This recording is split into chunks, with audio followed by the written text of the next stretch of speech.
All right. Hello and welcome to episode 33 of Toast the Toss. Today it is just the two musketeers on the show, me and the showrunner Arijit.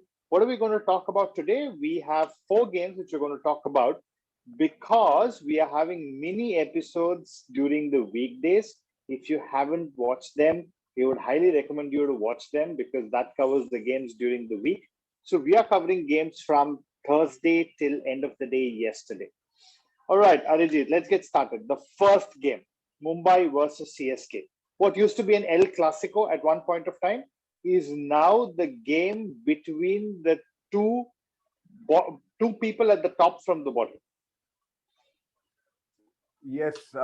Suraj, I wanted to ask you one thing before we started the show. Is that Yeah, which sad song is Neeta Ambani currently listening to?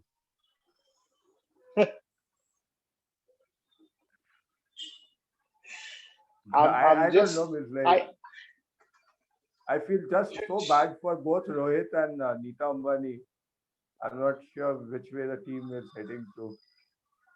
but I think you know what she would have probably should be listening to Chanda Mereya, but instead of Chanda, she would replace it with Ishan Kishan Mereya. Yeah. Because they broke the bank to buy Ishan Kishan. What, 15 crores, 12 crores? How much money? Uh, something in that Something around around that, that right? figure. And Yeah. yeah, and then the boy hasn't performed in 7 matches. So I'm pretty sure she'll be listening to Chanda Meria, but she'll say Ishan Kishan Meria. But Suraj, according to you, what is not clicking for Mumbai? Like they have good batsmen, I will but tell you what is I not clicking. yeah.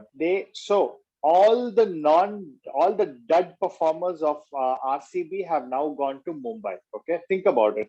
Timal Mills and Daniel Sams, and then the biggest dud performer of them all, Jaidev Unadkat. When these Oh, three guys were there in RCB, RCB never won anything. RCB had the best batting lineup, but then you would give the last over to Jaidev Unadkat, 18th or 19th over, and then you know there was no way the other team would not win. So it seems but like collectively all the shit luck has gone to them. to be honest, I frankly like the generosity of Jaidev Unadap. Uh, he's the most In bringing charitable. Dhoni back to form, you mean? Yeah, like no one expected that Dhoni will come, will hit those 16 runs in the last over, and there you are, bang on. It was nice for nostalgia's sake, I believe, for CSK fans to see Dhoni hitting all those last ball sixes again. See, I have a theory, okay? The theory is this. I think before the match, Rohit would have had a conversation with Dhoni saying that, hey, you know what? Just do us one favor, Dhoni Bhaiya. You know, we have lost 7 matches or 6 matches. Just give us an opportunity to win one match, okay? The next time around, you can win against us. Just give us an opportunity to win one match, and then we will take off from there. Dhoni would have also said, okay, it's fine. It doesn't matter to us. We are anyways at 2 points. Whether we lose or win, it's not like we're going to go to the top of the table, which is why CSK dropped so many catches. Think about it. A good fielder like Jaddu dropped catches. The wizard behind the stumps, MS Dhoni, missed stumping. They did everything they could to ensure that Mumbai got to a big score, but Mumbai got to some 155. Even after that, CSK batsmen said, we will bat as poorly as possible. And then they left some 18 or 16 runs till the last over.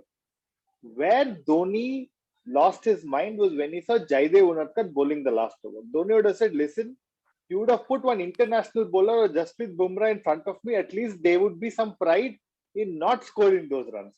You put Jaidev Unadkat, who's bowling half trackers, and then he's either bowling full or he's bowling midway down the pitch. And if I don't score, my legend is going to get affected. Sorry, Rohit. And then he smacked Jaidev Unadkat.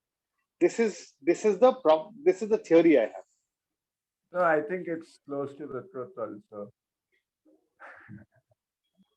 Now, shall we move to the next match? That was also pretty dramatic. Yeah. But I think there's just one last point I wanted to make. I don't know what Mumbai needs to do. They have a match today, but let's hope they do something and some of the I French think players get an opportunity.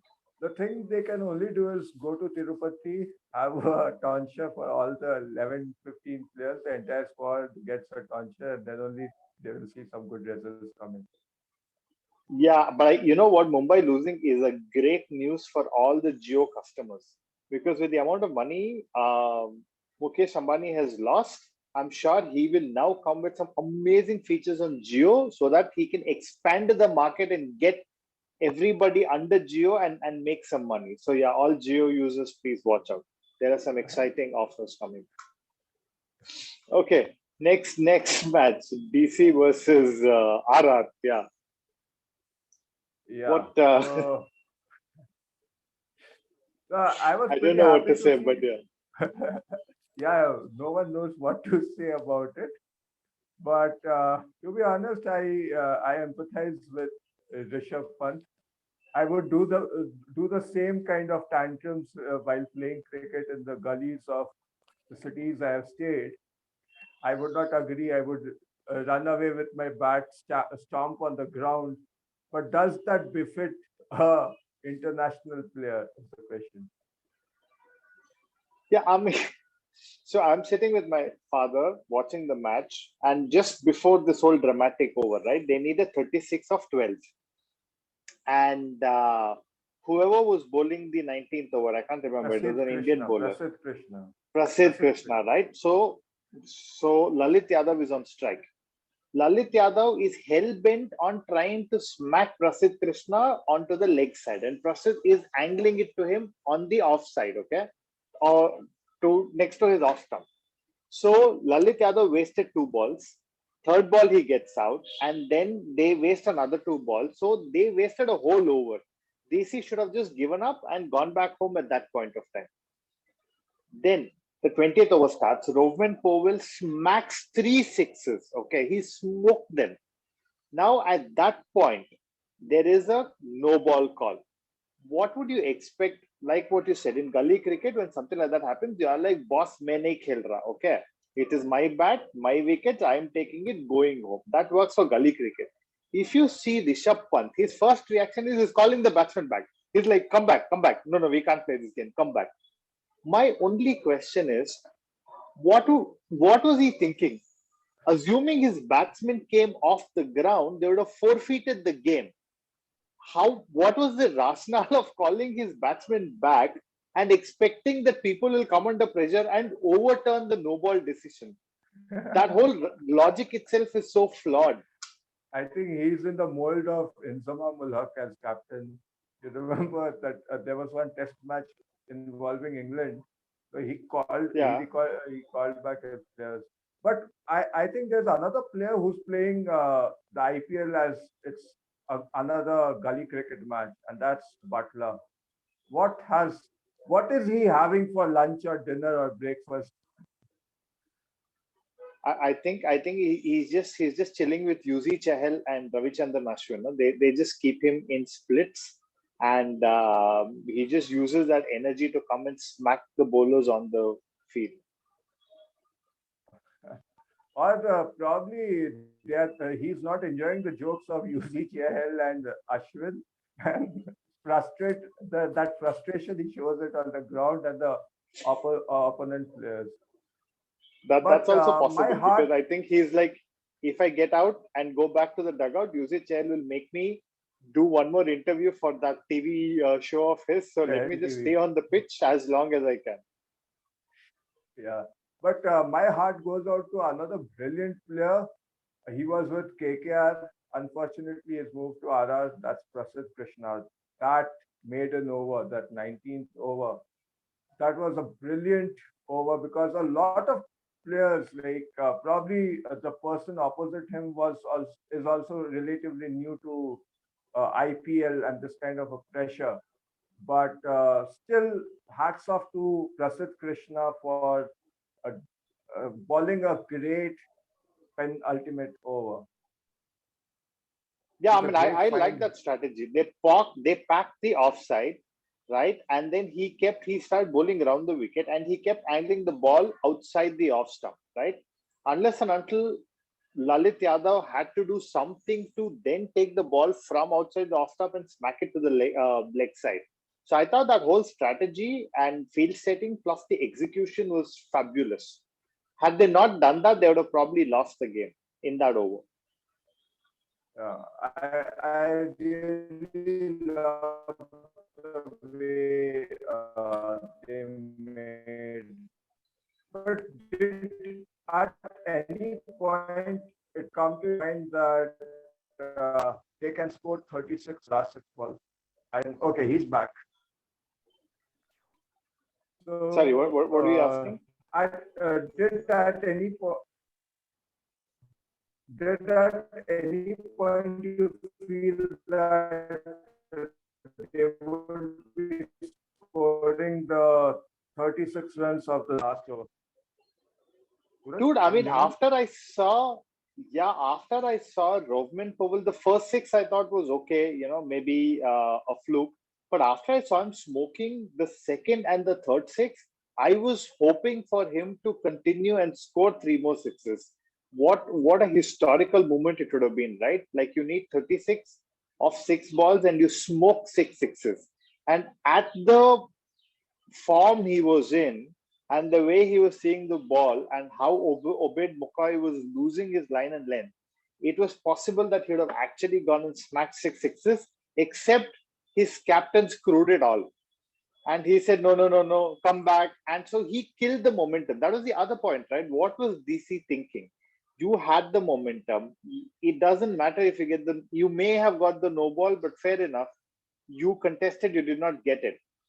You should have just let your batsmen continue in that form because the momentum was with Rovman Powell. They halted the game for 10 minutes and put so much confusion in the batsman's mind that Obed Mukai got an opportunity to kind of think through and he started bowling slow right from the fourth ball, and that's when the match was lost. The other person I feel really sad for is Praveen Amre. Praveen Amre was like this mama of this childhood who doesn't want to contain himself. So the mama is running onto the field, talking to the umpire. Umpire is like, what nonsense is this? Can you please go back? Like, can we just do the game? That was such a farce, but I think we need some tamasha, we need some entertainment. And thanks to Rishabh True, but Pant, I we feel got sad. Praveen Amre got banned for a match and not Rishabh Pant. Like, I just didn't get the logic. Like, what is the point of banning a coach? He just can't sit in the dugout, right? He can still coach the team when they're practicing. Maybe there are rules, but what is Shardul Thakur, the Lord, thinking, man? Like he's not bowling well, he's not batting well. What is he doing? I don't know. I think he just wants to complain and swear and play mind games and hope that next time around RR will probably use this and not perform well against DC. Intimidate. Okay. And what's next? Which is the next match we had? The next match is GT versus KKR. Yeah. So as a fanboy of KKR, I can only resort to listening to all these tragic songs because KKR has been. I don't know what was their strategy when they let go of someone like Shubman Gill and retained Venki Iyer. That Venki Iyer means, with all due respect, I love his confidence, but I would still bank on a player for his skills rather than only being confident. Uh, so that's my thought. Yeah, but I mean, and even with someone like Varun Chakravarti, I don't know why was he retained. Yeah, that was the other point. But I mean, let me come to Venki Iyer. If you have retained Venki Iyer for whatever amount of money, you might as well ask him to open for the rest of the tournament, right? What is the rationale in KKR sending Sunil Narayan to open? I just did not get it. They had Ajinkya Rahane opening. They said, okay, fine. We will replace Ajinkya Rahane with somebody else. Fair enough. But why would you want to replace Venki Iyer with Sunil Narayan and get Venki Iyer to come five down in the batting lineup? I just that whole thing did not make any sense to me. No, that's the problem with Brendan McCullum's thought process. I am not a big fan of the strategy of having a very flexible team. Uh, I think it's a team of all-rounders, but they are just scoring.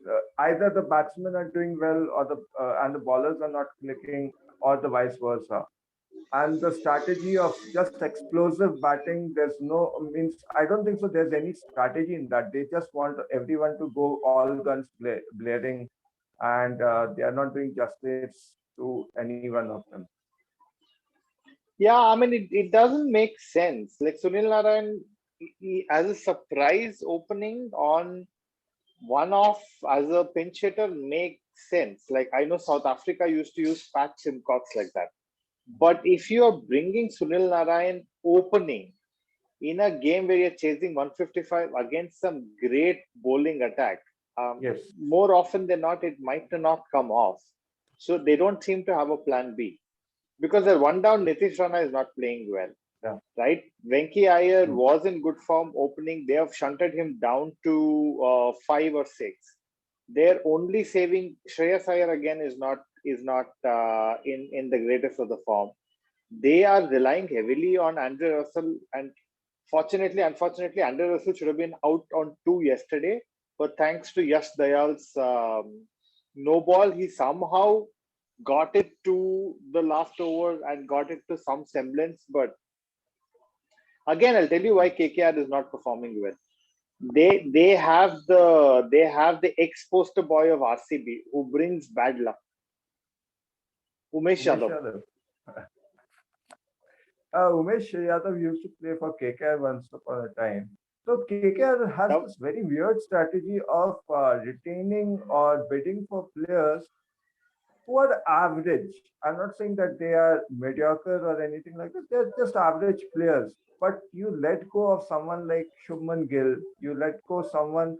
Okay, means we might argue or debate upon the form of Kuldeep Yadav, but Kuldeep Yadav seems to be a more skilled bowler compared to Varun Chakravarti because he has that Varun Chak experience. correct. I think Varun Chakravarti has no more mystery left in. Yeah. But tell me So, something. If you have but retained hats, somebody, for how many seasons have they retained them for? 3 seasons? 3 years? 5 years? I think it's 3 years, 3 to 4 years. Damn, so they're stuck with Varun Chakravarti for 2 more years. They might very well release him next year. They Okay. can release. There's an option to release. Yeah, I hope so. I'll be happy. Yeah, as long as RCB don't acquire this release, I'll be very happy. Because I mean, honestly, I don't think Varun Chakravarti is potent anymore. Maybe he Mhm. can add more arsenal to his bowling, but Varun Chakravarti is not potent. Similar with Or Sunil Narayan, I don't think they are. People are able to read them better now. on that note, I would also like to think that probably the pitches in the Middle East suited him more. Uh, Hmm. Not that he had a great World Cup, but he was quite potent in the IPL in the Middle East. So Correct. and that's another thing I would like to celebrate upon. But Yeah, nonetheless, something. hats off to Hardik Pandya. He's emerging as a great captain for GT.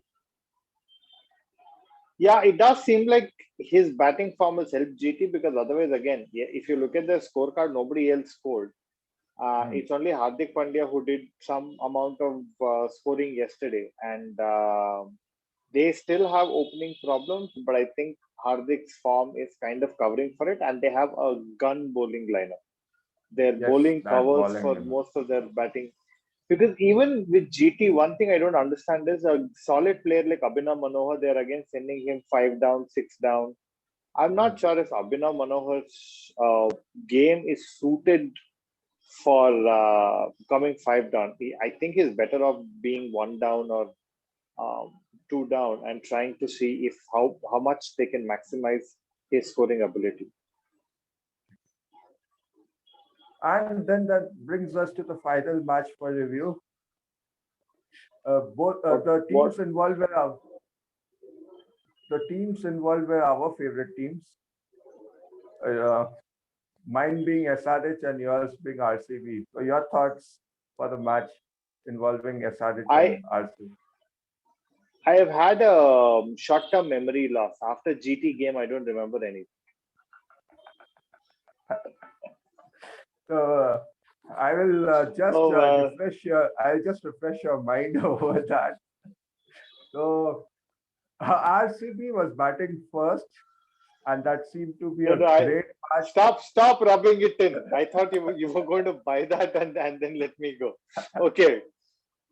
I'm happy because I finally saw somebody smiling. Are you happy? Yes, I am happy. I have always been a SRH fan. For quite some time, I have been a SRH fan.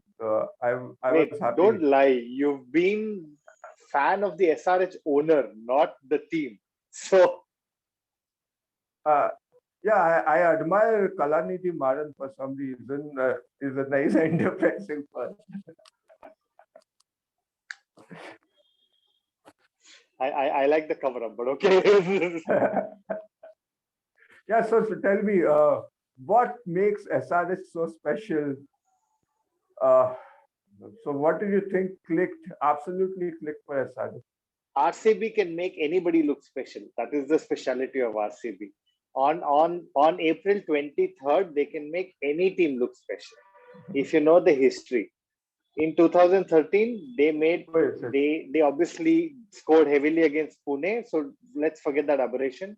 2017, they scored 49 against KKR or some team, so they made KKR look absolutely fabulous. Now they are making SRH look fabulous. So April 23 is when RCB will make any team look special. If What we is this form a planetary team of, alignment? yeah, What I is think this something with planetary? April 23rd. Okay. I have this theory. Let all of us who are on Toast the Toss bring a couple of friends. We'll make a team play against RCB on April 23rd. We will win only on April 23rd. I would love to see Anuj Sriram taking a hat trick.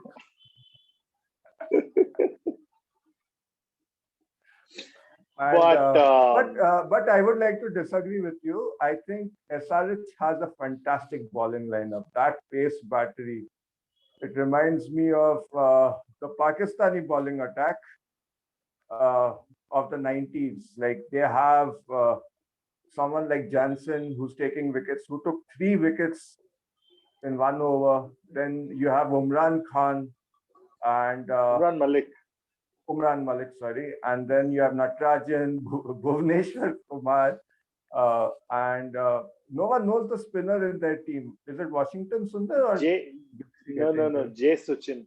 Yesterday Jay Suchin played. I know there's Washington Sundar as well, but Suchin played yesterday. But I love their bowling attack. They have been doing quite well in the past few games. Yes. Yeah, I mean, I would agree. Actually, in all seriousness, it was a green top, and they made the best utilization of the pitch after winning the toss by putting RCB in. Right now, given the pitch and everything, that is just one point of it. Uh, the the truth is that they actually bowled in the right area. I think special delivery was Marco Jansen's delivery to dismiss Faf du Plessis. I thought that was a special That ball. was Um, spectacular. yeah, everything after that, I think Kohli's wicket and Anuj Rawat's wicket was them. I mean, technical, maybe some technical adjustments needed. I thought DK was unlucky to kind of get out like that. Just the ball gloving him on the way to the keeper. But I mean, I think it's a great wake up call because RCB can't keep relying on Shabaz and DK to bail them out every time. I think it's time that the top order has to fire. I know Faf did in the previous game, but consistently they need somebody in the top order to kind of play around between Faf, Kohli, Maxwell, and Anuj. At least one person will have to stick around and build an innings when you have the likes of Suyash, Prabhu Desai, Shahbaz Ahmed, and DK to do the power hitting. Okay, Suraj, on a very serious note, which temple would you recommend Virat Kohli to visit to bring back his form?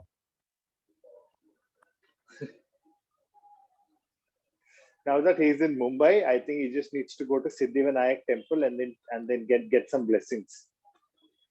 I don't know. I mean, or maybe he just needs to just let go of expectations on himself and just go about it. Or maybe as fans, we should just stop asking this question.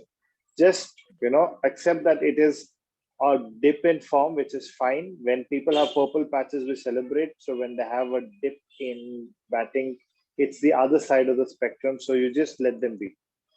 So personally, I think he should start enjoying eating food and let go of all those fitness charts which he tries to follow in a very disciplined manner. But I think he should enjoy life more, and he has nothing more to prove. He will. I'm sure that he will be back in form in probably next week, next match. Let's see. Let's hope for the best. Yeah, in a way, it's good because it kind of fuels his anger, and when he's angry is when he performs really well. So if this helps him fuel that anger, and that anger helps him channelize his focus to the getting that game and performing well, why not? Yes. And we have two matches today. Can you? What are your predictions for the game today? What are the matches again? Like I told you, after the GT match, I've had a temporary loss of memory. So I don't even know what is happening in Okay. IPL. So I'm just looking forward to one Lucknow versus MI. I know who is going to win that match. Okay. And what is the second one? And I am not. I was also not pretty happy after seeing KKR lose. So I have also lost a You little bit also of. had temporary loss of. Yes, I thought K Smile would have fixed it for you, but maybe it did not. not sufficient enough. Not sufficient. But I don't think so. Kalanidhi smile will make people that happy or make them remind of a lot of things. I don't know, dude. I mean, to each their own. Some you can't question people's preferences. Okay. On that note, All right. Yeah, that's the end of the segment today. We will have another episode on Tuesday, which will talk about the matches today and tomorrow. Please do share, like, subscribe, and yeah, keep watching so that we can bring more interesting content. and we will also be having content uh, uh, on cricket during the week, and we are also having an episode of Toast the Talk about Formula One. Today there is a race in Imola, and let's see whether Ferrari can continue their golden run. Thank you, Suraj. All right. Thank you, Arajit. Thanks, Bye. everybody. Take care. Bye bye.